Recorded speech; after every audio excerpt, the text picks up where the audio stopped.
മെമ്മറിയിൽ നമുക്ക് നെക്സ്റ്റ് പാർട്ടായിട്ട് നോക്കാനുള്ളത് റിട്രൈവൽ ക്യൂസ് ആണ്. റിട്രൈവൽ ക്യൂസ് എന്ന് പറഞ്ഞാൽ നമ്മൾ എന്തെങ്കിലും ഒരു ഇൻഫോർമേഷൻ റീകോൾ ചെയ്യുന്ന സമയത്ത് നമുക്ക് കിട്ടുന്ന ആ ഒരു ഇൻഫോർമേഷനോട് കണക്റ്റ് ആയിട്ട് നമുക്ക് കിട്ടുന്ന ചെറിയ ചില സ്റ്റിമുലസുകൾ, ചില ഹിന്റുകൾ, ഇതിനൊക്കെയാണ് നമ്മൾ റിട്രൈവൽ ക്യൂസ് എന്ന് പറയുന്നത്.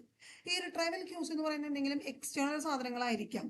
ഫോർ എക്സാമ്പിൾ, നമ്മളൊരു കാര്യം ഇങ്ങനെ ഓർത്തിരിക്കുന്നതിൻ്റെ ഇടയിൽ പെട്ടെന്ന് ആ ഒരു ഓർക്കാൻ ശ്രമിക്കുന്ന ഒരു കാര്യം നമ്മൾ ചെയ്യുന്ന സമയത്ത് അല്ലെങ്കിൽ നമ്മൾ കേൾക്കുന്ന സമയത്ത് ഉണ്ടായിരുന്ന ഒരാളോ അല്ലെങ്കിൽ ആ ഒരു സിറ്റുവേഷനോ എന്തെങ്കിലും നമ്മുടെ മുന്നിൽ കാണുകയാണെങ്കിൽ പെട്ടെന്ന് നമ്മളത് ഓർക്കുക.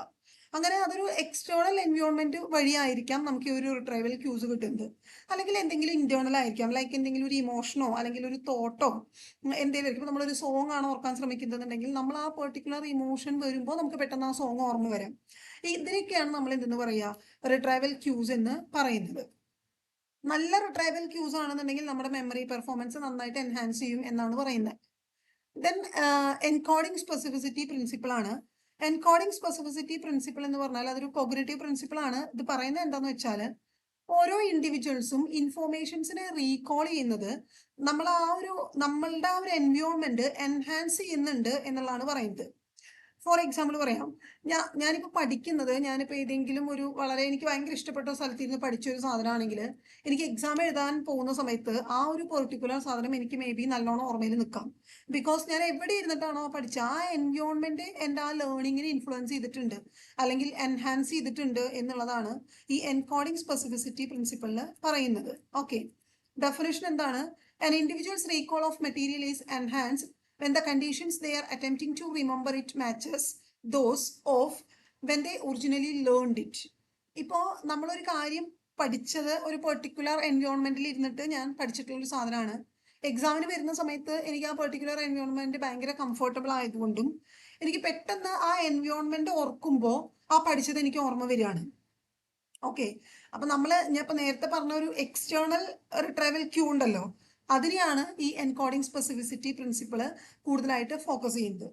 After a staff meeting, an employee chooses to stay behind and take meeting notes in the meeting room rather than in their office because they feel they remember the information better if they are same room as where the conversation had occurred. എന്താണ്, ഒരു staff meeting കഴിഞ്ഞതിന് ശേഷം ഒരു staff ആ ഒരു meeting notes എന്താ പറയുക എഴുതിയെടുക്കാൻ വേണ്ടിയിട്ട് ആ റൂമിൽ തന്നെ സ്റ്റേ ചെയ്യുന്നുണ്ടെങ്കിൽ അവർ വിചാരിക്കുന്നത് എന്താണ്, അവിടെ എവിടെയാണോ ആ മീറ്റിംഗ് ഉണ്ടായേ ആ ഒരു പൊസിഷനിൽ തന്നെ അല്ലെങ്കിൽ ആ ഒരു സ്ഥലത്ത് തന്നെ നിൽക്കുമ്പോൾ കുറച്ച് പുറത്തെടുക്കാൻ പറ്റും എന്നുള്ള അവരൊരു തോട്ടാണ്.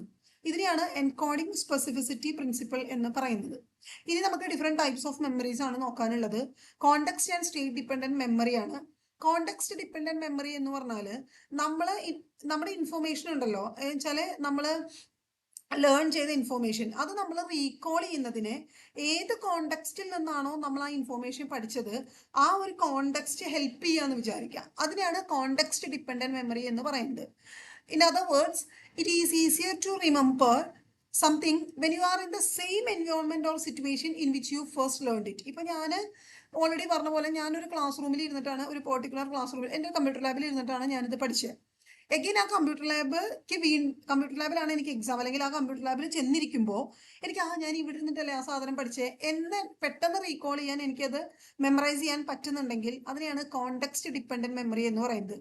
നമ്മൾ പഠിച്ച സ്ഥലം, പഠിച്ച കോണ്ടെക്സ്റ്റ്, ആ പഠിച്ച കാര്യത്തിന്റെ മെമ്മറിനെ നമുക്ക് ബൂസ്റ്റ് ചെയ്യുന്നുണ്ടെങ്കിൽ അത് കോണ്ടെക്സ്റ്റ് ഡിപ്പെൻഡന്റ് മെമ്മറിയാണ്.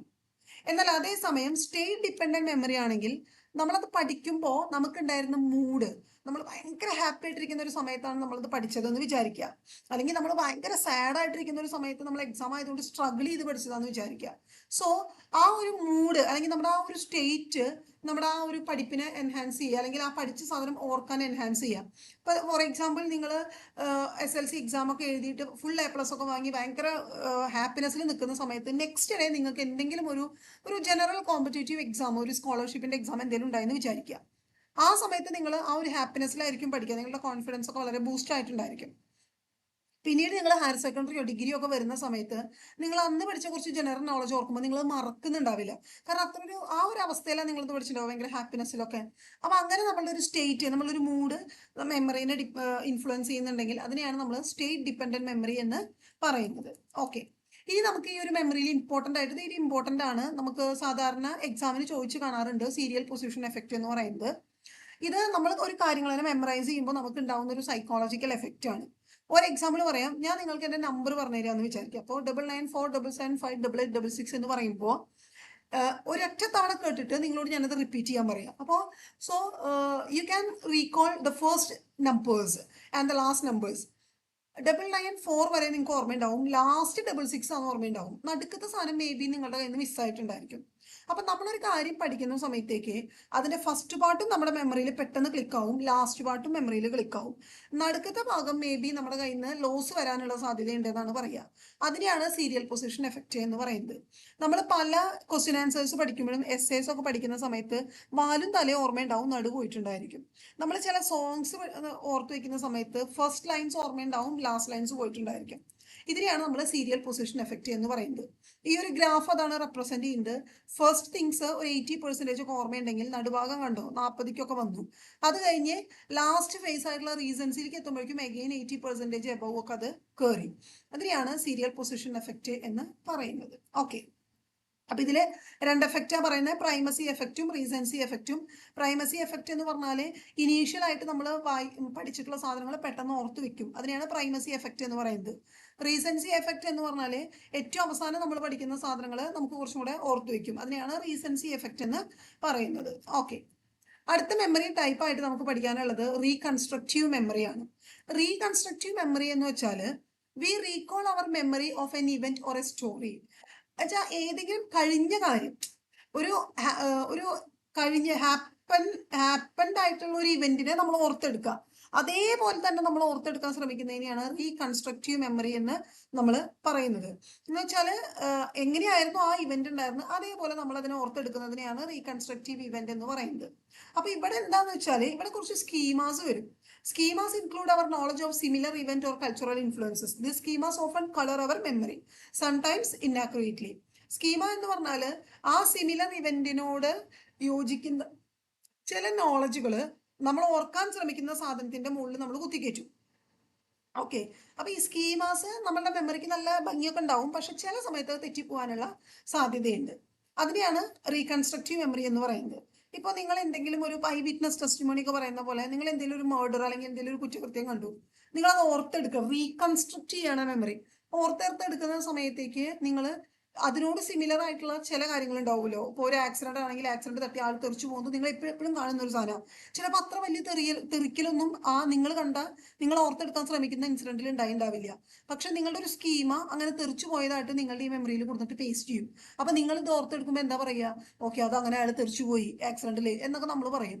കണ്ടോ, സ്കീമ കൊടുത്ത് ഫിറ്റ് ചെയ്തതാണ്. കേൾക്കാനൊക്കെ രസമുണ്ട് ആക്സിഡന്റ് പറ്റി തെറിക്കുക എന്നുള്ളത്, പക്ഷെ അത് ഇന്നാക്യുറേറ്റ് ആയിപ്പോയി. അതാണ് റീകൺസ്ട്രക്റ്റീവ് മെമ്മറി എന്നുള്ളതുകൊണ്ട് ഉദ്ദേശിക്കുന്നത്. ഇമേജ് നോക്കുക, ഐ വിറ്റ്നസ് ടെസ്റ്റിമോണി ആണ് പറയുന്നത്. ഐ വിറ്റ്നസ് ടെസ്റ്റിമോണി എന്ന് പറയുന്നത് ഒരു ലീഗൽ ടേം ആണ്. ഇവിടെ ആൾക്കാർ എന്താന്ന് വെച്ചാൽ നമ്മൾ എന്തെങ്കിലും ഒരു എക്യൂസ് അല്ലെങ്കിൽ എന്തെങ്കിലും ഒരു ആക്സിഡന്റോ ക്രൈമോ വിറ്റ്നസ് ആയിട്ടുണ്ടെന്നുണ്ടെങ്കിൽ പോലീസുകാർക്ക് നമ്മൾ കൊടുക്കുന്ന ഒരു എന്താ പറയാ നമ്മളെ മൊഴിയാണ് ഐ വിറ്റ്നസ് ടെസ്റ്റിമോണി എന്നുള്ളതുകൊണ്ട് ഉദ്ദേശിക്കുന്നത്. ഒരു റോബറി നടന്നു അല്ലെങ്കിൽ എന്തെങ്കിലും റോഡ് ആക്സിഡന്റ് നടന്നു, ഇങ്ങനത്തെ എന്തെങ്കിലുമൊക്കെ വരുമ്പോൾ അതിലുള്ള ആൾക്കാരെ നമ്മൾ ഐഡന്റിഫിക്കേഷൻ നടത്തുക, അല്ലെങ്കിൽ ആ ക്രൈം സീനിന്റെ ഡീറ്റെയിൽസ് കൊടുക്കുക, ഇതൊക്കെ നമ്മൾ ഓർത്ത് പറയുക. ഇതിനെയാണ് ഐ വിറ്റ്നസ് ടെസ്റ്റിമോണി എന്ന് പറയുന്നത്. ആക്ച്വലി കോഗ്നിറ്റീവ് സൈക്കോളജിയിൽ ഹ്യൂമൻ മെമ്മറിയിലൊക്കെ ഭയങ്കര ഇമ്പോർട്ടന്റ് ആയിട്ടുള്ള ഒരു സാധനമാണ് ഐ വിറ്റ്നസ് ടെസ്റ്റിമോണി എന്ന് പറയുന്നത്. അത്ര ഭയങ്കരമായിട്ടുള്ള വലിയ ക്വസ്റ്റ്യൻസ് ഒന്നും വരില്ല, വരികയാണെങ്കിൽ 2 marks question I witness testimony എന്ന് വരാം, അത്രയേ ഉള്ളൂ കേട്ടോ. പിന്നെ പറയുന്നത് ഫ്ലാഷ് ബൾബ് മെമ്മറിയാണ്. ഇനി നേരത്തെ പറയാൻ പോകുന്ന എല്ലാ മെമ്മറി ടൈപ്പും 2 മാർക്കിൽ വരാൻ സാധ്യതയുണ്ട്. എന്നാൽ അതേസമയം 5 മാർക്കിലെ ടൈപ്സ് ഓഫ് മെമ്മറി എന്നുള്ള ഒരു ക്വസ്റ്റ്യനും വരാനുള്ള സാധ്യതയുണ്ട്. അപ്പം ഇത് പഠിച്ചു വെക്കുക എന്ന് പറയുന്നത് ഇമ്പോർട്ടന്റ് ആണ്. ഫ്ലാഷ് ബൾബ് മെമ്മറി എന്ന് പറയുന്നത് വിവിഡ് ആയിട്ട് ഭയങ്കര ഡീറ്റെയിൽഡ് ആയിട്ട് നമ്മൾക്ക് ഉണ്ടാകുന്ന ചില സ്നാപ്ഷോട്ട്സിനെയാണ് ഫ്ലാഷ് ബൾബ് മെമ്മറി എന്ന് പറയുന്നത്. മുന്നേ കഴിഞ്ഞു പോയ ഒരു ഇൻസിഡന്റിന്റെ ഏതെങ്കിലും ഒരു എക്സാമ്പിൾ ഞാൻ പറയാം. നമുക്കൊരു ആക്സിഡന്റ് സംഭവിച്ചു, അപ്പൊ നമുക്ക് ഓർമ്മയുണ്ടാവുക എന്താ, ഒബ്വിയസ്ലി നമ്മളുടെ ശ്രദ്ധ ശ്രദ്ധ പോകുമ്പോഴോ നമ്മൾ ഉറങ്ങുമ്പോഴോ ഒക്കെ അല്ലേ നമുക്കൊരു ആക്സിഡന്റ് സംഭവിക്കുന്നത്. അപ്പൊ ചെന്ന് ഇടിക്കുന്നു, വീഴുന്നു. അപ്പൊ നമ്മൾ 4 ദിവസത്തിന് അതൊരു ട്രോമയ്ക്ക് ശേഷം ഉണ്ടാവുന്നതാണ്, പക്ഷെ നിങ്ങൾക്ക് മനസ്സിലാവാനായിട്ട് ഞാൻ പറയാണ്, ഒരു 4 ദിവസത്തിന് നമ്മുടെ മനസ്സിലുള്ള ചിത്രം എന്തായിരിക്കും, ഇടിക്കുന്നു, വീഴുന്നു. ഇത് ഭയങ്കര ഭംഗിയായിട്ട് ഒരു സ്നാപ്ഷോട്ട് പോലെ നമ്മുടെ തലയിൽ വന്നുകൊണ്ടേയിരിക്കും. ഇങ്ങനെ വരുന്നതിനെയാണ് ഫ്ലാഷ് ബൾബ് മെമ്മറി എന്ന് പറയാം. ആക്സിഡന്റ് കേസിൽ മാത്രമല്ല, കഴിഞ്ഞുപോയ സീനുകളൊക്കെ നമുക്ക് തന്നെ പെട്ടെന്ന് ഒരു പിക്ചർ പോലെ, ഒരു സ്നാപ്ഷോട്ട് പോലെ വരാം. ഞാൻ നിങ്ങൾക്ക് കുറച്ചും കൂടെ റിലേറ്റ് ചെയ്യാൻ വേണ്ടിയിട്ടാണ് ആക്സിഡന്റ് കേസ് പറഞ്ഞത്. ഇതൊരു ഫോട്ടോഗ്രാഫിക് മോഡൽ പോലെയാണ്. നമുക്ക് എന്ത് വരും, വളരെ കോംപ്രഹെൻസീവ് ആയിട്ട് ആ ഒരു പിക്ചറിലുണ്ട് എല്ലാം. അങ്ങനെ വളരെ കോംപ്രഹെൻസീവ് ആയിട്ട് ഒരു ഫോട്ടോഗ്രാഫിക് ആയിട്ടാണ് നമുക്ക് എന്ത് വരുന്നത്, ഇതിങ്ങനെ തലയിലേക്ക് വന്നുകൊണ്ടിരിക്കുന്നത്. ഇതിനെയാണ് നമ്മൾ ഫ്ലാഷ് ബൾബ് മെമ്മറി എന്ന് പറയുന്നത്. ഓക്കെ, ഇതും ഈ പറയുന്ന പോലെ ഇതിന്റെ ആക്യുറസി ഒക്കെ മാറാനുള്ള സാധ്യതയുണ്ട്. നമുക്ക് ഈ ഫ്ലാഷ് ബൾബ് മെമ്മറിയിൽ ഏറ്റവും കൂടുതൽ റോൾ ഉള്ളത് നമ്മുടെ ബ്രെയിനിലെ അമിഗ്ഡാല റീജിയൻ ആണ്. ദെൻ ഫ്ലാഷ് ബൾബ് മെമ്മറിയുടെ കുറച്ച് എക്സാമ്പിൾ ആണ്. അപ്പം നമ്മുടെ ഫാമിലിയിലോ അല്ലെങ്കിൽ ഫ്രണ്ടിന്റെ എന്തെങ്കിലും ഒരു അൺഎക്സ്പെക്ടഡ് ഡെത്ത് ഉണ്ടെങ്കിൽ നമ്മളത് പെട്ടെന്ന് ഓർത്തുകൊണ്ടിരിക്കുക, അതൊക്കെ അതിന് എക്സാമ്പിൾ ആണ്. പിന്നെ ഞാൻ നേരത്തെ പറഞ്ഞ പോലത്തെ ആക്സിഡന്റ്, ആ ഒരു സീൻ നമ്മൾ ഓർത്തുകൊണ്ടിരിക്കുന്നതൊക്കെ ഫ്ലാഷ് ബൾബ് മെമ്മറിയുടെ എക്സാമ്പിൾ ആണ്. ഓക്കെ, ദെൻ വരുന്നത് മെറ്റാ മെമ്മറിയാണ്. മെറ്റാ മെമ്മറി എന്ന് പറഞ്ഞാൽ നമ്മളുടെ നോളജിനെയും നമ്മളുടെ അവയർനെസ്സിനെയും പറ്റിയിട്ട് നമ്മൾ എന്താണ്, നമ്മുടെ ഓൺ മെമ്മറി പ്രോസസ്സിനെ പറ്റിയിട്ട് നമ്മൾ ചിന്തിക്കുന്നതിനെയാണ് മെറ്റാ മെമ്മറി എന്ന് പറയുന്നത്. വെച്ചാൽ നമ്മളുടെ മെമ്മറി, ഹൗ വി തിങ്ക് അല്ലെങ്കിൽ ഹൗ വി റിമെമ്പർ എന്നുള്ളത്, how we remember A specific fact, നമ്മൾ ഇങ്ങനെ ഒരു പെർട്ടിക്കുലർ സാധനം ചിന്തിക്കുന്നത് എന്നുള്ളത്. ഫോർ എക്സാമ്പിൾ, ഇപ്പോൾ സിഗ്മണ്ട് ഫ്രോയിഡിന്റെ ഓറൽ സ്റ്റേജ് ആണ് ഞാൻ പഠിക്കുന്നതെങ്കിൽ ഞാൻ അതിനൊരു കോഡ് ഉണ്ടാക്കിയിട്ടുണ്ട്. ഞാൻ ഇങ്ങനെയാണ് അതിനെ ഓർക്കുന്നത്. So I M thinking about how I M remember things. അതിനെയാണ് നമ്മൾ മെറ്റാ മെമ്മറി എന്ന് പറയുന്നത്. നമ്മളുടെ സ്വയം മെമ്മറിനെ പറ്റിയിട്ട് നമ്മൾ അവെയർ ആവുന്നതിനെയാണ് മെറ്റാ മെമ്മറി എന്ന് പറയുന്നത്. ഇത് ആക്ച്വലി ഒരു ടൈപ്പ് ഓഫ് സെൽഫ് അവെയർനെസ് ആണ് മെറ്റാ മെമ്മറി എന്ന് പറയുന്നത്. ഈ മെറ്റാ മെമ്മറി കൊണ്ടുള്ള ഒരു ബെനിഫിറ്റ് എന്താണെന്ന് വെച്ചാൽ നമുക്ക് നമ്മളെ തന്നെ മോണിറ്റർ ചെയ്യാനും നമ്മളുടെ ഒരു ലേണിങ്ങിനെ റെഗുലേറ്റ് ചെയ്യാനും, ലേണിംഗ് കൂട്ടാനും കുറയ്ക്കാനും, നമ്മുടെ റിട്രൈവൽ പ്രോസസ്സിനെ റെഗുലേറ്റ് ചെയ്യുക, ഇങ്ങനത്തെ കുറേ ഹെൽപ്പുകൾ ഈ മെറ്റാ മെമ്മറി ചെയ്യുന്നുണ്ട്. So this is all about types of memory. Then let's see forgetting.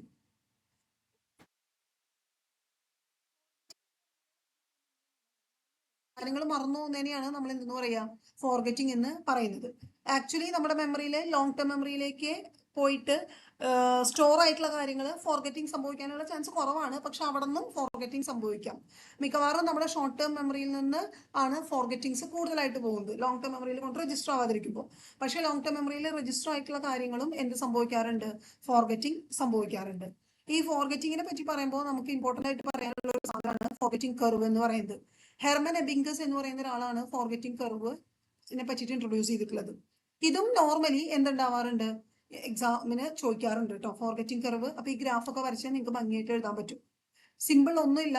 First day ആണെന്നുണ്ടെങ്കിൽ നമുക്ക് 100% കാര്യങ്ങൾ ഓർമ്മ വരും. ഓരോ ദിവസം കഴിയും തോറും എന്തായിക്കൊണ്ടിരിക്കുകയാണ്, ഫോർഗെറ്റിംഗ് നടന്നുകൊണ്ടിരിക്കുകയാണ്, മെമ്മറി പോയിക്കൊണ്ടിരിക്കുകയാണ്. ഒരു 20 മിനിറ്റ്സ് ഒക്കെ എത്തുമ്പോഴത്തേനും നമ്മൾ പഠിച്ച സാധനം 55% ആയിട്ട് കുറഞ്ഞു. 1 ഡേ ആകുമ്പോഴത്തേനും അതൊരു 30%ലേക്ക് എത്തി. ഒന്ന് നോക്കി നോക്കൂ, ഡേയ്സ്, 5 ഡേയ്സ്, 10 ഡേയ്സ്, 20 ഡേയ്സ്, ഒരു 31 ഡേയ്സ് ആകുമ്പോഴേക്കും നമ്മൾ 25%-ന്റെ ബിലോ, ഒരു 23% ഒക്കെ എന്തുണ്ടാവുള്ളൂ, ഓർത്തെടുക്കാനായിട്ട് നമുക്ക് പറ്റുള്ളൂ. ബാക്കിയൊക്കെ നമ്മുടെ കയ്യിൽ നിന്ന് എന്തായിട്ടുണ്ടായിരിക്കും, ലോസ് ആയിട്ടുണ്ടായിരിക്കും. ഇതിനെയാണ് നമ്മൾ ഫോർഗെറ്റിംഗ് കർവ് എന്ന് പറയുന്നത്. അപ്പൊ ഇതിനെയാണ് നമ്മൾ എന്തെന്ന് പറയുന്നത്, ഫോർഗെറ്റിംഗ് കർവ് എന്ന് പറയുന്നത്.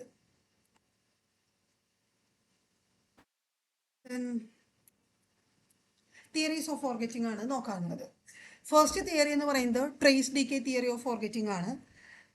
ട്രേസ് ഡി കെ തിയറിയിൽ പറയുന്നത് എന്താണെന്ന് വെച്ചാൽ, ഇപ്പോൾ ഷോർട്ട് ടേം മെമ്മറിന്ന് കാര്യങ്ങൾ ഫോർഗെറ്റിംഗ് സംഭവിക്കുന്നതിനെയാണ് പറയുന്നത്. ഇപ്പോൾ നമ്മുടെ ബ്രെയിനിൽ എല്ലാ മെമ്മറീസും ഒരു ട്രേസ് ഉണ്ടാക്കിയിട്ടുണ്ടായിരിക്കും, ഒരു പാത്വേ, ഒരു ട്രേസ് ഫോം ചെയ്തിട്ടുണ്ടായിരിക്കും. ഈ ട്രേസ് ഫിസിക്കൽ ആയിട്ടുള്ള ഡാമേജ് കൊണ്ടോ അല്ലെങ്കിൽ കെമിക്കൽ ചേഞ്ചസ് കൊണ്ടോ, ഫിസിക്കൽ ചേഞ്ചസ് കൊണ്ടോ കെമിക്കൽ ചേഞ്ചസ് കൊണ്ടോ ഈ ട്രേസ് നമ്മുടെ ബ്രെയിനിൽ നിന്ന് മിസ്സാവുമ്പോഴാണ് നമ്മൾ കാര്യങ്ങൾ മറന്നു പോകുന്നത് എന്നാണ് ട്രേസ് ഡി കെ തിയറി പറയുന്നത്. ഈ ട്രേസുകൾ ഡി കെ ആവുകയാണ് എന്ന് വെച്ചാൽ നശിച്ചു പോവുകയാണ് ചെയ്യുന്നത്. അതാണ് ട്രേസ് ഡി കെ തിയറിയിൽ മെയിൻ ആയിട്ട് പറയുന്ന ഒരു സാധനം എന്ന് പറയുന്നത്. അത് മേ ബി അല്ല, അത് ഓട്ടോമാറ്റിക് ആയിട്ടായിരിക്കും അത് ഡി കെ സംഭവിക്കുന്നത്. ഓക്കെ, അല്ലെങ്കിൽ അതിൻ്റെ ഒരു ഫെയ്ഡിങ്, ആ മെമ്മറിയുടെ ഒരു ഫെയ്ഡിങ് സംഭവിക്കുന്നത്. ഈ trace decay theory focuses on time and limited duration of short term memory. സമയത്തിനെ ഡിപ്പെൻഡ് ചെയ്തിട്ടാണ് ഈ ഒരു ട്രേസ് ഡി കെ സംഭവിക്കുന്നത് എന്നാണ് പറയുന്നത്. ഈ തിയറി പറയുന്നത് short term memory can only hold information for between 50 to 30 seconds unless it is rehearsed. ഇത് നമ്മുടെ ഷോർട്ട് ടേം മെമ്മറിയിലേക്ക് ഒരു കാര്യം കയറി, സെൻസറി മെമ്മറിയിൽ നിന്ന് ഷോർട്ട് ടേം മെമ്മറിയിലേക്ക് ഒരു കാര്യം കയറിയിട്ട് ഈ ഷോർട്ട് ടേം മെമ്മറിയിൽ നമ്മൾ റിഹേഴ്സൽ നടത്തിയില്ലെങ്കിൽ 15 മുതൽ 30 സെക്കൻഡ് വരെ ആ ഷോർട്ട് ടേം മെമ്മറിയിൽ ആ കാര്യം നിൽക്കുള്ളൂ. റിഹേഴ്സൽ നടക്കുമ്പോഴാണ് അത് അതിൽ നിൽക്കുകയും ഇലാബറേറ്റീവ് ഓർ മെയിൻ്റനൻസ് റിഹേഴ്സൽ നടത്തുമ്പോഴാണ് അത് ലോങ് ടേം മെമ്മറിയിലേക്ക് പോവുകയും ചെയ്യുന്നത് എന്നാണ് ഈ ഒരു തിയറി സജസ്റ്റ് ചെയ്യുന്നത്. അപ്പം അങ്ങനെ ചെയ്തില്ല എന്നുണ്ടെങ്കിൽ ഈ ഒരു ടൈം കൊണ്ട് എന്ത് സംഭവിക്കുകയാണ്, ആ ട്രേസ് കംപ്ലീറ്റ് പോവാണ്. അതിനെയാണ് ട്രേസ് ഡീകേ തിയറി എന്ന് പറയുന്നത്. ദെൻ ഇന്റർഫറൻസ് തിയറി ആണ്. ഇന്റർഫറൻസ് തിയറി എന്ന് പറഞ്ഞിട്ടുണ്ടെന്ന് വെച്ചെങ്കിൽ memory can be disrupted or interfered with by what we have previously learned or by what we will learn in the future. Interfere, ആ ഒരു ഇത് നോക്കൂ നിങ്ങൾ, ആ ഒരു ഹെഡിങ് ഇന്റർഫിറൻസ്. എന്തെങ്കിലും ഒരു കാര്യം വന്നിട്ട് ഇടങ്കോലിടുകയാണ്. ഒന്നില്ലെങ്കിൽ നമ്മളൊരു കാര്യം പഠിക്കുമ്പോൾ അത് മറക്കാനുള്ള കാരണം ഒന്നില്ലെങ്കിൽ പഴയത് നമ്മൾ ഇതിനെ കണക്ട് ചെയ്തിട്ട് നമ്മൾ പഴയത് പഠിച്ചത് എന്തോ ഇതിനെ ബാധിച്ചു, അല്ലെങ്കിൽ നമ്മൾ പുതിയത് പഠിക്കാൻ പോകുന്ന ഒരു കാര്യം എന്തോ ഇതിനെ ബാധിച്ചു. അതാണ് അത് മീൻ ചെയ്യുന്നത്. അതാണ് ഇന്റർഫറൻസ് തിയറി എന്ന് പറയുന്നത്. ഫ്യൂച്ചറിൽ പഠിക്കാൻ പോകുന്നതോ പ്രീവിയസ്ലി ലേൺഡ് ആയിട്ടുള്ള കാര്യങ്ങൾ വന്നിട്ട് ഇന്റർഫെയർ ചെയ്തിട്ട് നമ്മൾ ഓൾറെഡി ഉള്ള മെമ്മറീനെ ബാധിക്കുന്നതിനെയാണ് എന്തെന്ന് പറയുക, ഇന്റർഫറൻസ് തിയറി എന്ന് പറയുന്നത്.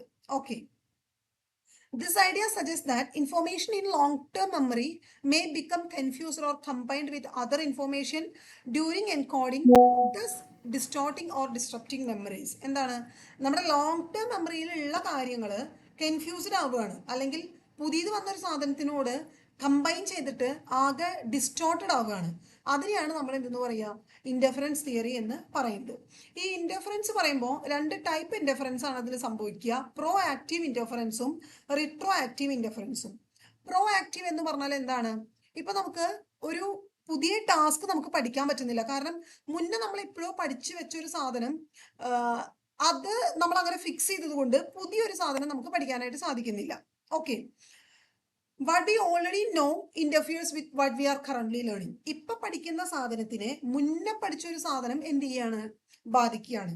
അതിനാണ് പ്രോ ആക്റ്റീവ് ഇന്റർഫറൻസ് എന്ന് പറയുന്നത്. ഓക്കെ, അപ്പൊ ഇവിടെ ഇന്റർഫിയർ ആവുന്നത് എന്താണ്, പുതിയ പഠിക്കുന്ന സാധനം. പ്രോ ആക്റ്റീവ്, പി അല്ലേ അവിടെ ആദ്യം വരുന്നത്. അപ്പൊ പുതിയ സാധനം നമുക്ക് പഠിക്കാൻ പറ്റുന്നില്ല. ഓക്കെ, പുതിയ സാധനം പഠിക്കാൻ പറ്റുന്നില്ല കാരണം പഴയ സാധനം അവിടെ വന്നിട്ട് എഫക്ട് ചെയ്യുന്നത് കൊണ്ട്. ഇനി റിട്രോ ആക്റ്റീവ് എന്ന് പറഞ്ഞാൽ എന്താണ്, പുതിയ സാധനത്തിന് ഒരു കുഴപ്പമില്ല, പുതിയ സാധനം പഠിക്കുന്നത് കൊണ്ട് പഴയ സാധനം ഓർത്തെടുക്കാൻ പറ്റുന്നില്ല. അതാണ് റിട്രോ ആക്റ്റീവ് ഇന്റർഫറൻസ് എന്ന് പറയുന്നത്. അപ്പൊ ഓൾഡ് തിങ്, ഇത് ആക്ച്വലി നിങ്ങൾക്ക് കോഡ് പറഞ്ഞാലും കൺഫ്യൂഷൻ ആവുന്ന ഒരു സാധനമാണ്.